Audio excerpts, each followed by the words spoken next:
Convicted killer Russell Tillis was back in a courtroom today. A jury now has to decide whether to recommend he serve life in prison or get the death penalty for murdering Joni Gunter and burying her dismembered body in his backyard.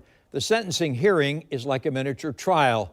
News4Jax reporter Scott Johnson has been in the courtroom and is joining us live downtown with what both sides are telling the jury. Scott? Tom, it's not over. Ended today. We just got an idea what the defense might be bringing up tomorrow, talking about things like the fact that they claim Tillis has been a model prisoner, still has a grown child he wants to still see. And as far as what happened in court today, the defense is trying to portray Russell Tillis as a man who was severely abused as a small child. Those scars stayed with him, bringing the man who's in court today. A lot of testimony for jurors to weigh regarding whether Russell Tillis should get the death penalty for murdering Joni Gunter. That includes an impact statement from Joni Gunter's younger sister, who's now expecting a child. Joni will never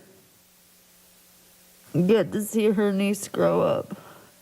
Her name is going to be Serenity Hazel Lynn. I miss her laughter. I miss seeing her walking down the street, coming towards me. I miss talking to her, her voice, her singing me to sleep. I miss her so much. But defense lawyers are portraying Tillis as a victim of physical and sexual violence from a very young age, attempting to show how that early abuse traumatized him for life. One of the witnesses for the defense, a clinical psychologist. What we're talking about in the case of Mr. Tillis is what has come to be known as toxic stress. And the toxic stress refers to trauma that is repetitive.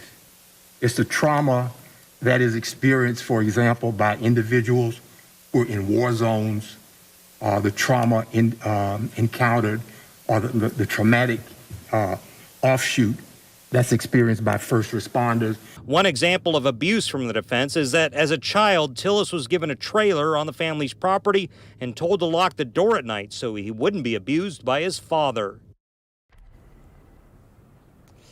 As far as the prosecution, as I told you at 5 o'clock, they're trying to paint him as a serial female abuser dating back to at least the 1980s, saying he'd take advantage of vulnerable women. The hearing will resume here at the courthouse tomorrow morning. We'll stream it live on news4jax.com. We're live downtown. Scott Johnson, Channel 4, the local station.